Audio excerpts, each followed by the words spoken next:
Mank is directed by David Fincher. It's about a screenwriter named Herman Mankiewicz who's tasked to pen a screenplay in 60 days, which turns out to be one of the greatest films of all time, Citizen Kane. Now, David Fincher's vision pays a genuine homage to the Citizen Kane film with its black and white palette, but it's not just the black and white that makes it, such a great looking film. The way the camera moves and the way it's just filmed, like every shot, it feels like something from the 30s.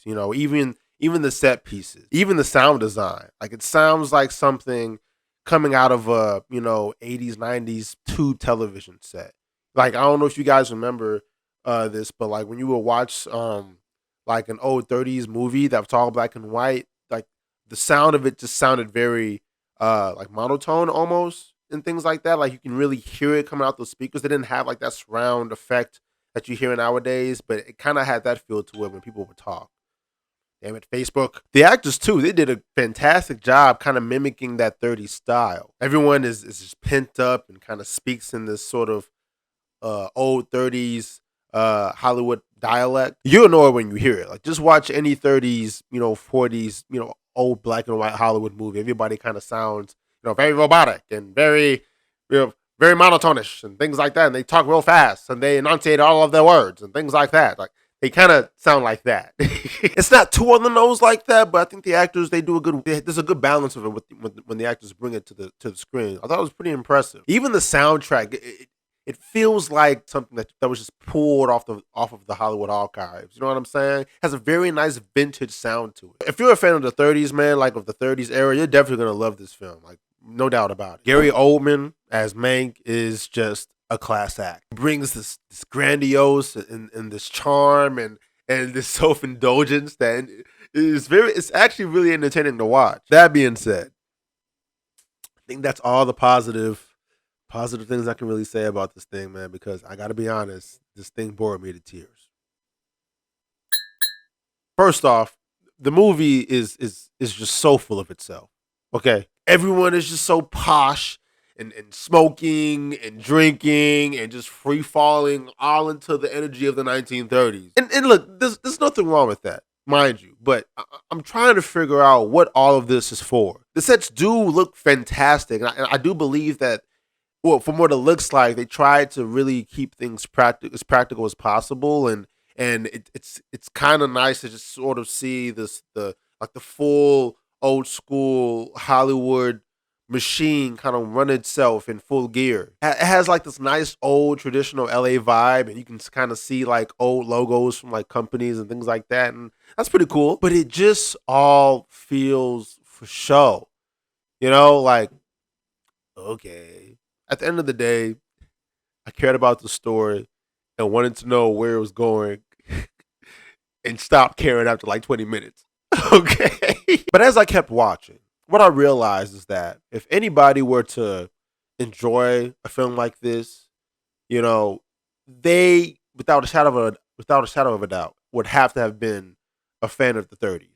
Okay. And I'm not just talking about 30s film.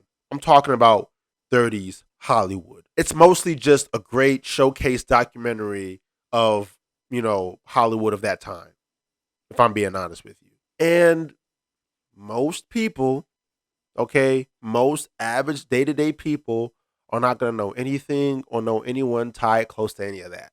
It's just that lifestyle is like it's like its own thing, The name dropping these famous names that I've never even heard of. They're having dinners at these fancy restaurants that you have no idea where they're eating at unless you was sort of part of some particular club. And I can just tell there's like loads of homages just kind of going over my head.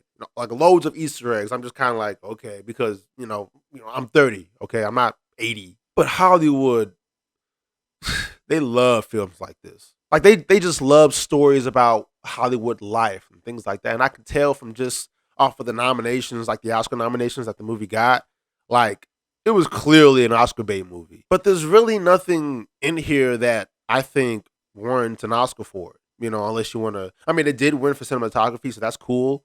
And I think one other thing, but 10 nominations, dude, come on, you pushing it.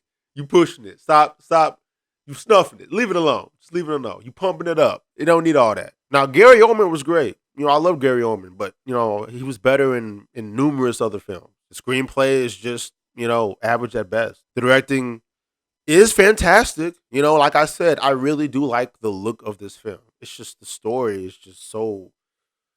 Ugh. But here's the thing, though. The character Mank has some interesting things to build on.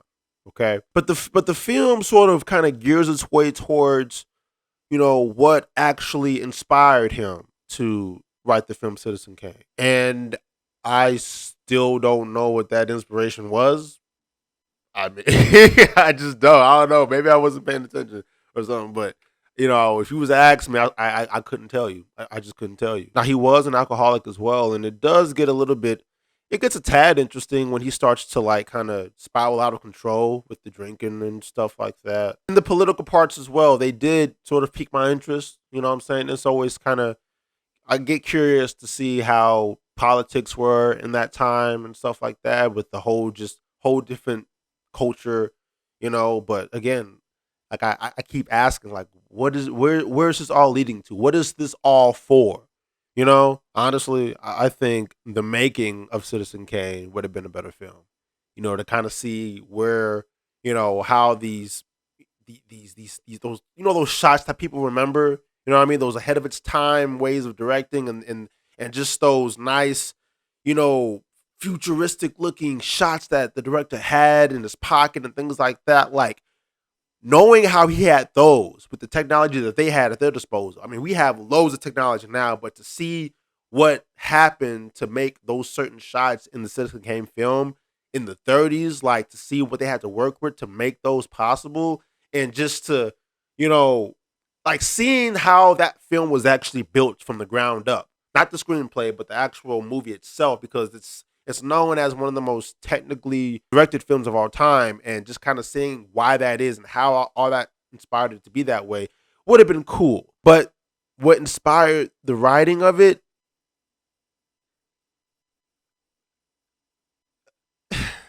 look, and I'm just gonna go on a limb here, okay? I know Hollywood tends to like, pat itself on the back a lot when it comes to like their well-known films and stuff, especially something that's critically praised amongst film fans and critics too. But honestly, I really think that a guy like Mank, he just had a job, did his job well, and it just turned out to be one of the best scripts he's ever written. Okay, I mean he had his issues, sure, but he just seemed like an average dude. He seemed like just some normal guy that just did his job and did his job well. That's that. I don't think it warrants a film out of it.